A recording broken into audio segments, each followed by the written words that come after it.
بسم اللہ الرحمن الرحیم۔ یقین اس کی نشانی کیا ہے؟ کیسے پتہ چلے گا کہ یقین آ گیا ہے؟ قلت مخالطۃ الناس فی العشرہ، فیروز آبادی کہتے ہیں جس کو اللہ پہ یقین ہو جاتا ہے وہ پھر لوگوں کے ساتھ مخالطت کثرت سے نہیں کرتا کہ یہ بیلی بنے گا تو میرا کام ہوگا، اس سے تعلق بنے گا تو کام ہوگا، کہتا ہے کام اس نے کرنا ہے، اس کو پھر اس کی ہی پرواہ رہتی ہے، کسی کی پرواہ نہیں رہتی۔ دوسری نشانی ترک المدح لہم فی العطیہ، اللہ ہی اس لوگوں کے دلوں میں ڈالتے ہیں، اگر لوگ اسے کچھ دے بھی دیتے ہیں وہ ان کی تعریف کرنے سے پہلے اس کی تعریف کرتا ہے، دلوایا تو اس نے دلوایا، کون جانتا تھا۔ تیسری نشانی التنزہ عن ذمہم عند المنع، اگر دنیا کے اندر کوئی اسے اچھا سلوک نہیں کرتا تو ان کی مذمت نہیں کرتا، کہتے اللہ کو منظور نہیں ہوگا، اس کی کیا ہے، اس کو میں نے کچھ نہیں کہنا، معاف کر دیتا۔ چوتھی نشانی ہر چیز میں، ہر کام میں اور ہر حال میں اور ہر وقت وہ اپنی تمام تمناؤں اور دعاؤں کا رخ کس طرف کرتا ہے؟ اللہ کی طرف۔ یہ یقین کی نشانی ہے۔ اللہ ہم سب کے اندر یہ نشانیاں پیدا فرمائے۔ کون سے لوگ ہیں جو کہہ سکتے ہیں کہ میرے اندر یقین ہے؟ ان کے کچھ اوصاف بیان کیے گئے ہیں۔ پہلا وصف یہ ہے کہ یقین کرنے والوں کا اللہ ذوالجلال کی قضاء و قدر پر ایمان ہوتا ہے۔ قضاء و قدر کا مطلب اللہ کے فیصلوں پر، اللہ کے اندازوں پر ایمان ہوتا ہے، یہ یقین کرنے والوں کی پہلی صفت ہے۔ فیصلہ ہوا، بیماری آئی اور بغیر بیماری کے بھی فوت ہو گیا، یقین کرنے والے کیا کہتے ہیں؟ یہ اللہ کا فیصلہ ہے۔ 1,24,000 پیغمبر بھی اللہ کے پاس چلے گئے، 1,44,000 صحابہ بھی اللہ کے پاس چلے گئے اور اپنے وقت پہ گئے۔ اگر کسی کو اللہ بلا لیتا ہے یہ اس کا فیصلہ ہے، اور اگر یہ کہے ابھی تو چھوٹے بچے ہیں کیا بنے گا، یہ یقین والوں کی باتیں نہیں ہیں۔ چھوٹے بچے جو ہیں ان کو کون پالتا ہے؟ تجھے کس نے پالا ہے؟ یاد کرو تمہیں کس نے پالا ہے؟ وہ تو اتنا محبت کرنے والا ہے۔ یہ میری اور آپ کی سوچ ہے کہ کیا بنے گا۔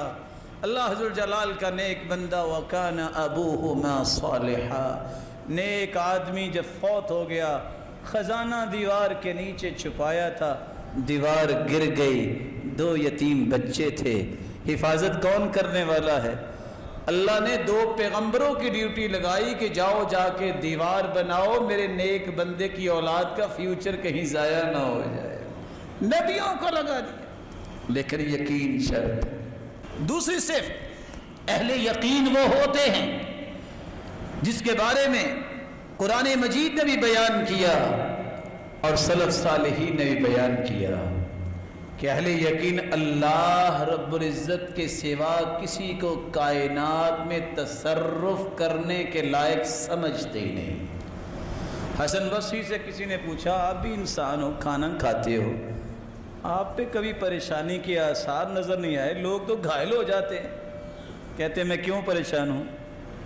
علمت بأن رزقی لن یأخذہ غیری فاطمئن قلبی لہ، مجھے تو یقین ہے شاید لوگوں کو نہیں ہوگا، جو میرا رزق ہے وہ میں نہیں کھانا ہے، دنیا کی کوئی طاقت ایک لقمہ مجھ سے نہیں چھین سکتی، میں مطمئن رہتا ہوں، کیوں پریشان ہوں؟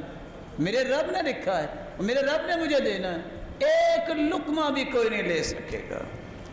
وعلمت بأن عملی لن یقوم به غیری فاشتغلت به، جو میرا کام ہے وہ میں نہیں کرنا ہے، اس لیے میں کبھی پریشان نہیں ہوتا، اپنے کام پہ لگا رہتا ہوں، لوگوں پہ میں توجہ نہیں رکھتا، لوگ کیا کر رہے ہیں، ان کے اعمال ان کے ساتھ، میں اپنی ذمہ داریوں کو پورا کرتا ہوں، عبادت کو، دیگر جو شرعی احکام ہیں میں ان کو پورا کرنے میں لگا رہتا ہوں۔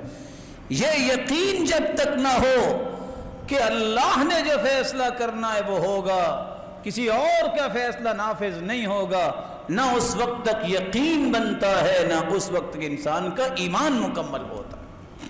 تیسری صفت یقین کرنے والوں کی تیسری صفت یہ ہے کہ اللہ نے جو فیصلے کر رکھے ہیں، کائنات کو بنانے سے 50,000 سال پہلے اللہ نے تقدیریں لکھ دی ہیں، ویسے ہی ہونا ہے۔ اس پر ایمان جب تک نہیں ہے، یہ مجھے اور آپ کو بسا اوقات اچھا فیصلہ لگتا ہے، کبھی نہیں لگتا، یہ ہماری عقل کا قصور ہے۔ اللہ کا ہر فیصلہ اچھا ہی ہوتا ہے، میرے رب کا ہر فیصلہ درست ہی ہوتا ہے۔ جب تک وہ ان فیصلوں پہ یقین کر کے اللہ کے فیصلوں کو مقدم نہیں کرتا، اس کا ایمان پختہ ہی نہیں ہوتا۔ چوتھی صفت یقین کرنے والوں کی یہ ہے کہ وہ نفع نقصان کا مالک اس کو سمجھتا ہے۔ کس کو سمجھتا ہے؟ نفع کون دیتا ہے؟ نقصان بھی ہو تو اس نقصان کو بھی پورا کرنے والا کون ہے؟ اللہ ہے۔ رسول اللہ صلی اللہ علیہ وسلم پر قرآن نازل ہوا، وَإِن يَمْسَسْكَ اللَّهُ بِضُرٍّ فَلَا كَاشِفَ لَهُ إِلَّا هُوَ۔ اگر پوری کائنات کو جمع کیا جائے تو کیا محمد مصطفیٰ کا مقابلہ ہو سکتا ہے؟ جب سے کائنات بنی، آدم سے لے کے قیامت تک آنے والی انسانیت جمع ہو جائے تو محمد مصطفیٰ کی عظمت کو کوئی نہیں پہنچ سکتا۔ اللہ فرماتے ہیں میرے محبوب آپ کو بھی اگر تکلیف آئے تو اس کو دور کرنے والا کون ہے؟ وہ اللہ کی ذات۔ اللہ ذوالجلال یہ چاروں وصف ہمیں نصیب فرمائے۔